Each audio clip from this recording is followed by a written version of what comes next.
Welcome to part 2 of my DIY pond build. There's a lot of stuff that I've done up to this point, and today I'm going to be putting the liner in the pond. Well, actually I'm going to be, I got to take the tarp off, pump the water out, and I got to do some touch up with all the dirt and everything there. But today's the day the liner goes in, and then at the bare minimum, we're going to rock the bottom 2 feet of it and then fill it with water so that there's no water that fills underneath and screws everything up.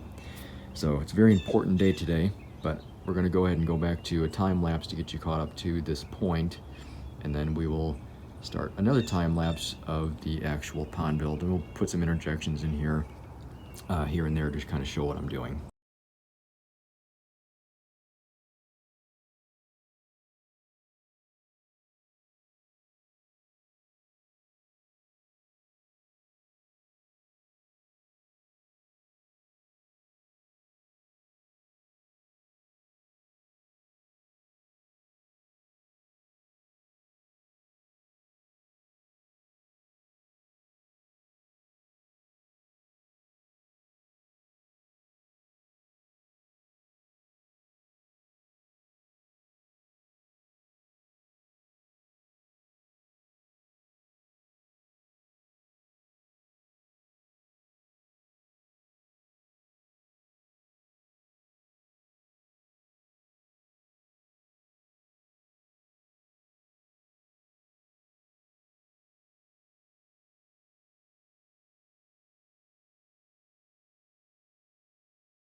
I wanted to show what I did here before I put this in, because I'm planning on putting this in tomorrow, so I won't be able to show this after that. So what I did here, as I've discussed in the previous video, that's a 4-inch piece of drainage pipe. Normally that would be below the footer of a house, flipped the other way upside down, so the water comes up from underneath, gets into the holes, and then well, basically it's like gravity filtered, and the water can evacuate down into the sewers. But that scrap piece there is flipped upside down because the water is going to be coming up, and then the holes are on top. That's kind of for back flushing. So this is going to go in the bog, or the wetland filter, bog filter, whatever you want to call it. It's basically the same thing. I took 2 buckets here. I have a bunch of buckets, but I didn't have exactly what I needed, and I wanted a top, so I actually went and bought those. So I spent $12, including the lid, and it worked out pretty well. So I have 2 of the same buckets there, and I just cut the bottoms off, both of them, and then I kind of split up the sides of just this top one so that I can fit it over top of the bottom of the other one. So you can see there it goes all the way through. It's essentially just kind of like a pipe.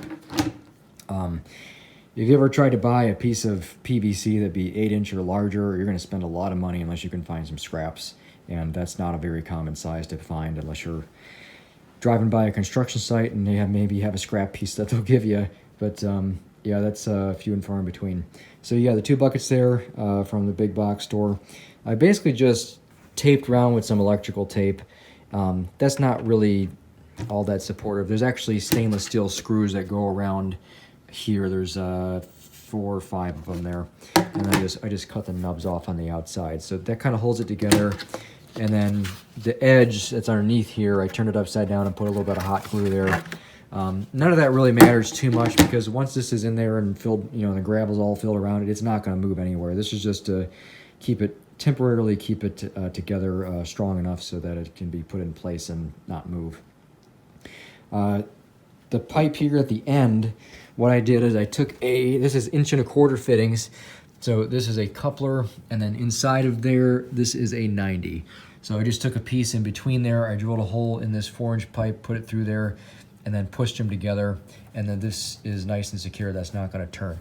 So the 90 is shooting that way, and the flex pipe is going to go into here. And you can see it's kind of at an angle. That's on purpose because it's going to come out of the bog and follow the taper of the ground. So I just kind of guesstimated the angle that I needed, which it doesn't matter too much because it's flex PVC that's going in there anyways. But as long as it's coming out at an angle like that, that should be perfectly fine. So it's going to shoot all the water from the pump on the other side of the pond for the skimmer area, the intake bay, if you want, like a miniature intake bay. So it's going to come out of there. It's going to flow, push into this pipe and shoot that way. And all the debris and everything is going to want to push towards that area for the clean out.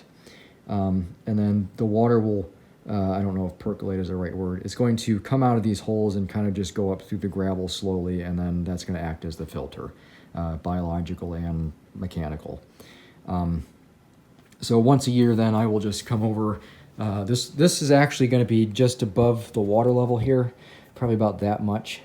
And the rest will be rocked around it, kind of hidden, and there'll be like a rock or a couple boulders on top of this to hide this. But I'll just open up the lid, drop the utility pump down in there and suck out all the debris, and then maybe back flush the bog if I have to. But that's how that's set up. That's what's going to be underneath the gravel, just in case I forget to record it tomorrow.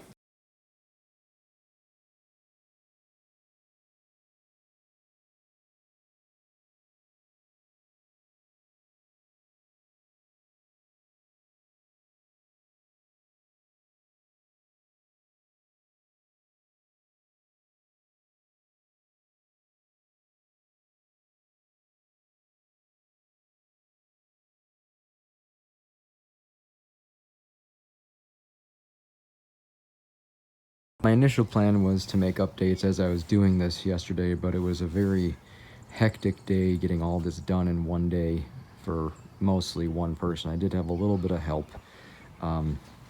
especially trying to move around these big underlayments, overlayments, and the liner itself, which weighs 140 pounds. And it's relatively thick rubber, very hard to work and to shove into corners and all that stuff. But yeah, I'm not going to get into that, but you can see here I got some of these larger rocks here I'm saving for the top edges. Those are the more 18-inch boulders, you know, between 150 to 200 pounds. And then all the rest of them were spread all along there, as you saw, the 7 to 10-inch or 12-inch boulders. So kind of what I did here, this is going to be the skimmer area or the miniature intake bay. There's the bucket there that has holes drilled all around it. Which goes down into a pocket, and then that's got crushed boulders and gravel filled around there. That's so the water can get down in there, just in case the water level dropped, that the pump won't run dry. And the pump goes down in there. The line, which you see over there, comes out of the bog area. I'll talk about that in a minute. It's going to come around here, around the edge, and then just go into here where the pump is. So that's going to be feeding that wetland or bog filter area, whichever one you want to call it. Let's see, let me walk over here. So this is kind of what it looks like here. This is pretty much all filled with gravel. That's 2 feet deep, sloped sides, and then straight down sides just to fit the pipe in the center, and then that's the clean out. Let me see if I can walk over here. Pull the lid off. Okay, I'm not going to pull the lid off, but you just go straight down and you'll see like a little 4-inch pipe just in the edge of the side. I've shown this already anyways. So this all went kind of, it was kind of hectic to get this all done here, but there's probably a couple things I can mention that would make it helpful for other people who are trying to do this maybe themselves. As you see, I have not used any machines. This is all manual labor. But right there where that hump is, like an island in there, that's just a bigger boulder. It's actually a broken one, half of the other one you saw over there. But underneath there is the fish cave. There's a bucket underneath it, and it's all kind of hidden. So it's a 5-gallon bucket. Fish cave goes underneath all that stuff there. And then that goes down. It's almost 3 feet. Because of the rocks and everything at the bottom, I kind of lost a little bit of space. So I'll call it like 2.75 feet deep down in the center there. It's kind of like a well at this point. But this whole part here was the most important part to get done and all in one day. And the reason is because there was so much water that filled in here so quickly. A lot of it is groundwater. And even when, it doesn't matter if you cover this up, the groundwater will still fill that up. So as it was pumped out, there was even an inch of water in the bottom of that. Made it very difficult when the liner was in there to try to rock it in, because it kept trying to resist everything you put on top of it. So I'd recommend anyone doing this, if you can, try to do it when it's dry, when there's no water. And that's what I'm getting at, is it was so important to get this all done, because if that filled up with any more water, it'd be next to impossible to try to rock all this in, because of the way the water works and how when you put the rocks in, it pushes the water up the sides, and then it tries to push in away from there. It's just it creates all kinds of problems. So as I was saying, it was a very hectic day yesterday, and we started in the morning and finished just before dark. Got all that in. That was the most important part, because as soon as that got rocked in, you can't even just leave it that way. Otherwise the the pressure from the water on the outside of it will start to push in on it. So I had to fill that with water to make sure the pressure was equalized for whatever groundwater would fill in around it.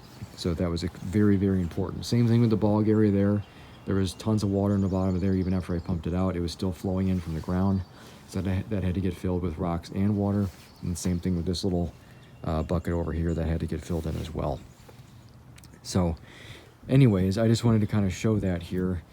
And you definitely would want to do this with probably more than one person if you have a liner that's this big. The liner was 20 by 25 feet. So I'm going to go ahead and end this little clip here, and maybe we'll come back after the next time lapse when we're rocking in the rest of this.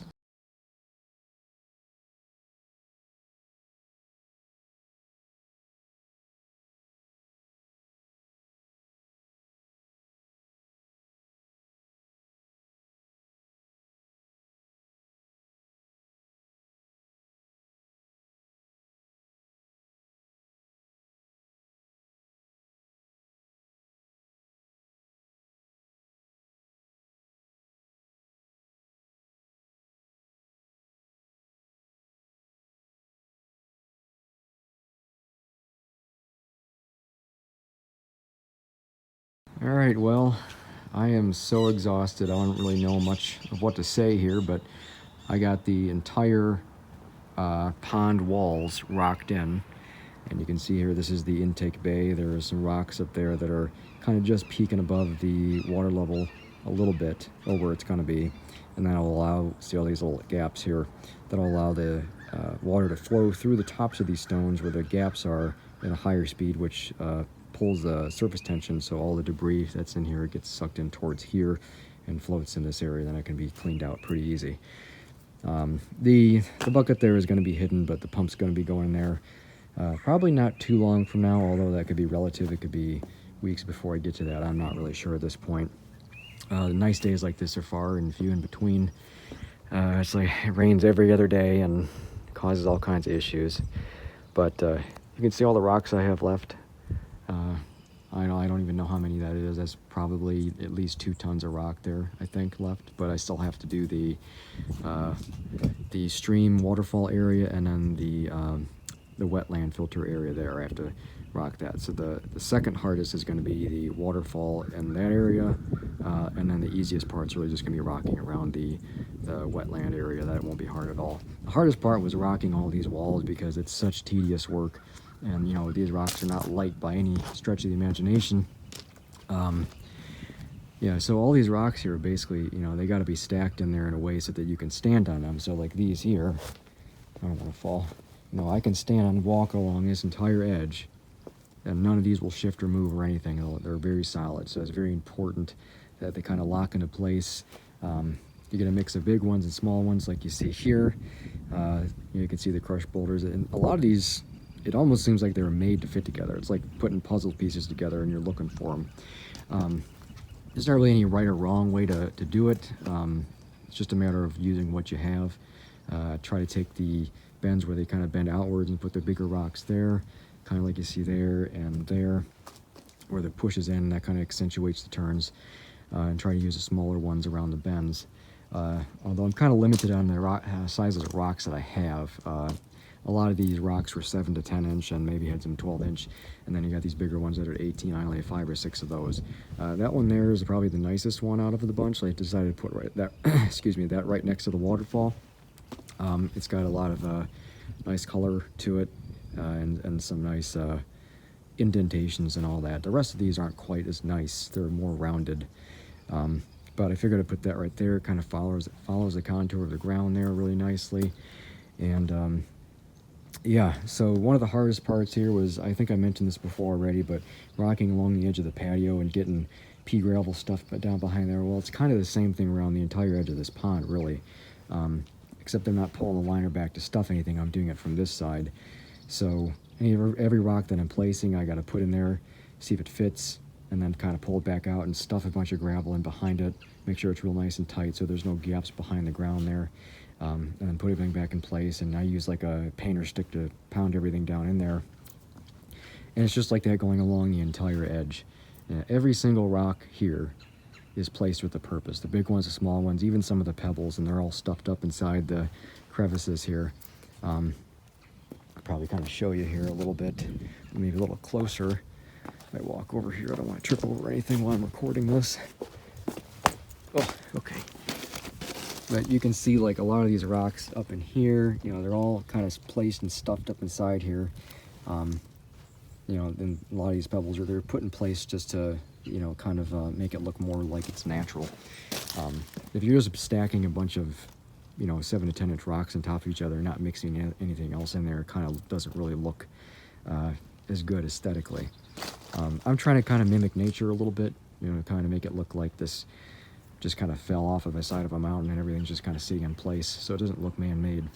That is one of the hardest things here, is to kind of get away from the human nature aspect of it. Is, you know, people kind of have a tendency to stack rocks or bricks, kind of like you stack bricks. You know, you kind of stack them on top of each other, and it's just one after the other. So if you look at this wall here kind of looks like it's just one layer rock, and that was kind of difficult to get around. It's not really a feature on the edge of this anyways. You're kind of only seeing the top for the most part from the patio. But if you look over here, you know, in this wall, what you see is, you know, these rocks here, they're not really stacked like that. They're kind of sideways and this and that to kind of follow the contours of other rocks, kind of like they just fell into place and just locked in there. You know, and then of course you have big ones and small ones kind of next to each other, and that's kind of what you would find in nature. So that's kind of what I'm going for here, just more of a natural look as much as it can be, although there really isn't anything around here in this property that looks like this.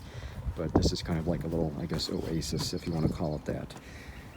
So I'm gonna go ahead and end part 2 here. I hope you enjoyed the time lapse. I don't want to get this video to get too long, as it probably is already. I just want to kind of show the progress here. In part 3, we'll be finishing up pretty much with everything else, and we'll probably finish up in part 3 for the entire project. I probably won't have anything planted at that time. I am going to be planting this. That's going to be probably maybe just another update video later on. There'll be probably some plants up in here between the bog and the this wall here. There'll be some marginal plants inside of there, and then in select places along the edges, just to kind of soften up the hardscape a little bit. So that's where I'm at right now. As you can see here, I still got a bunch of this 57 gravel. This is the stuff I pulled out of the yard that was existing over in this corner. I tried to save it.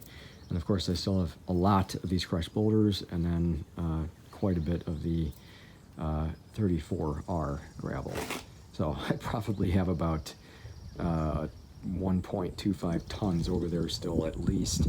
So I didn't use hardly any of that, and the majority of this is still here as well. But I did use a lot of the boulders. So thanks for watching. We'll see you in part 3.